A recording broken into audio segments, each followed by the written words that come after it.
تعالى يا أيها الذين آمنوا لا تقولوا راعنا صدق الله مولانا العلي. மேலான அல்லாஹுவின் நல்லடியார்களே, அல்லாஹு சுப்ஹானஹு வ தஆலா அருள்மறையாம் திருக்குர்ஆனிலே பல்வேறு சமூகங்களின் வரலாறுகளை எல்லாம் பேசுகின்ற போது ஒரு சமூகத்தினுடைய பாதிப்புகள் குறித்து, அவர்களுடைய தீமைகள் குறித்து, அவர்கள் சொன்னது செய்தது குறித்தெல்லாம் அதிகம் பேசியிருக்கிறான் என்று சொன்னால் அது யூத சமுதாயத்தை பற்றியது. சாதாரணமான மனித சமூகத்திலிருந்து அவர்கள் சற்று வேறுபட்ட ஒரு பண்புள்ளவர்களாக இருந்தார்கள் என்பது திருக்குர்ஆன் பதிவு செய்திருக்கிறது. நபிமார்கள் வாழ்ந்த காலங்களில் அவர்கள் செய்தவற்றை பற்றியும் அல்லாஹ் பதிவு செய்திருக்கிறார். எல்லோரும் அல்லாஹ் விஷயத்தில் அமைதி காப்பார்கள், ஆனால் அல்லாஹ்வே அவர்கள் கேலி பொருளாக மாற்றுவார்கள்.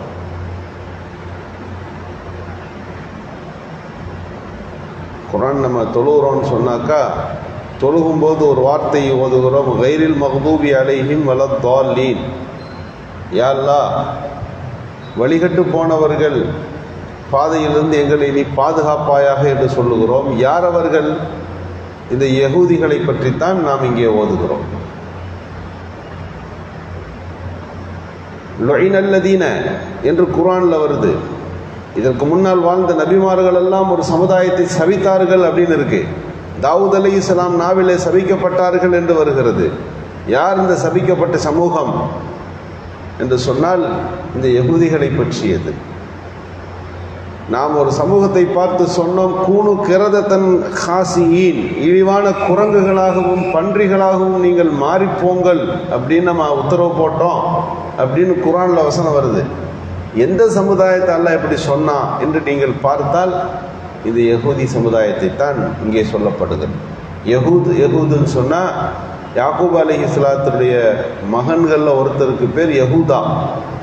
அந்த யகூதாவின் சந்ததிகள் கொஞ்சம் பிரபல்யமாக வந்ததுனால அந்த ஒட்டுமொத்த கூட்டத்திற்கும் யகூதி என்ற பெயர் அங்கே நாம் பயன்படுத்துகின்றோம். அதில் இருக்கிற எல்லோரும் அப்படி அல்ல, அதில் நல்லவர்களும் இருந்தார்கள், இருப்பார்கள்.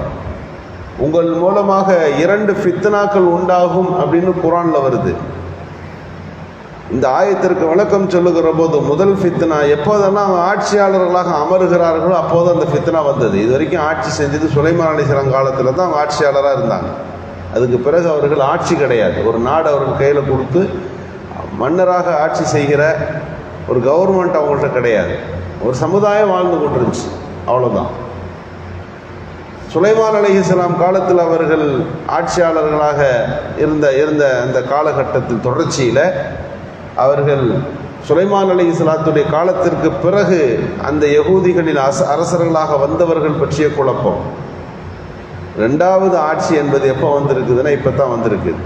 1947க்கு பிறகு இங்கே வந்திருக்கிறது. இவர்கள் மூலமாக 2 தடவை குழப்பம், பெரிய குழப்பம் உண்டாகும் என்கின்ற வசனத்தை பார்க்கிறோம். 2வது ஆட்சியாளர்களாக இப்போது அமர்ந்திருக்கிற போது இந்த குழப்பம் இவர்கள் மூலமாக ஏற்படுகிறது. வரலாறு முழுக்க நாம் பதிவு செய்யவில்லை, வரலாற்றின் ஆய்வாளர்கள் இவர்களுடைய குழப்பங்களை குர்ஆன் 2ன்னு சொல்லுகிறது. இவர்கள் மூலமாக சமுதாயத்தில் ஏற்பட்ட பெரிய பெரிய குழப்பங்களை பட்டியலிட்டிருக்கிறார்கள்.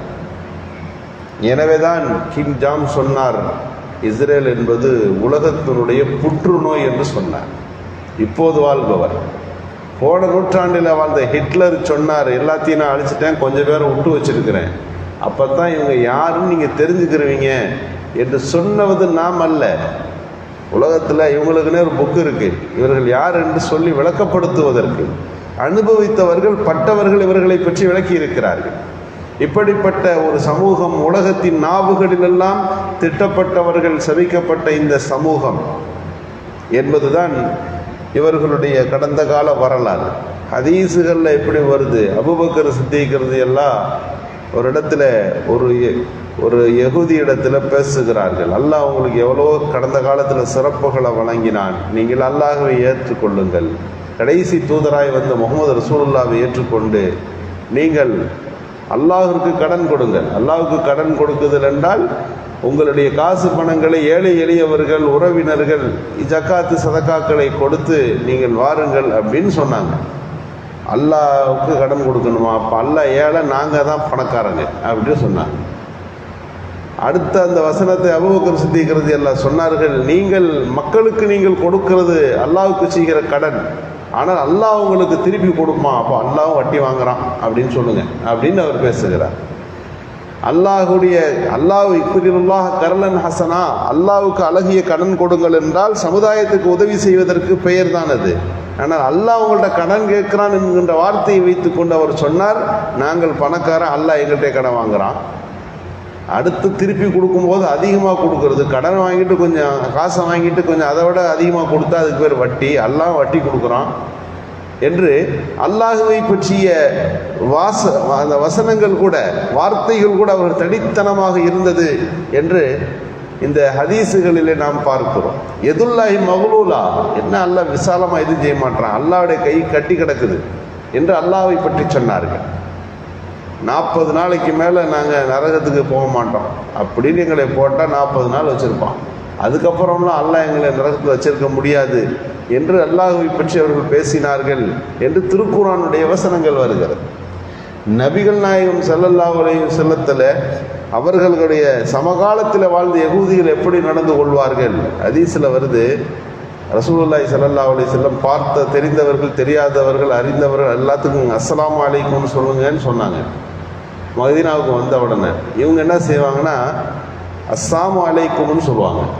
அஸ்ஸாமுனா மரணம் உண்டாகட்டும்னு அர்த்தம். ரசூலுல்லாஹ்வை பார்த்து அஸ்ஸாமு அலைக்கும்னு சொல்லும்போது இது ஒரு தடவை ஆயிஷா ரலியல்லாஹுடைய காதிலே விழுந்து விட்டது. அவர்கள் கண்டித்தார்கள், அலைக்கும் என்று நீங்கள் பதில் சொன்னால் போதும் அல்லவா, இதுதான் நான் சொன்ன பதில் அவர்களுக்கு என்று ஸல்லல்லாஹு அலைஹி வஸல்லம் பேசி இந்த ஹதீஸ் இருக்கிறதே, மக்கள் சிந்தனையிலிருந்து கொஞ்சம் வேறுபட்டு ஒரு சேட்டைத்தனமான ஒரு சொல்லும் செயலும் மிக்கவர்கள்.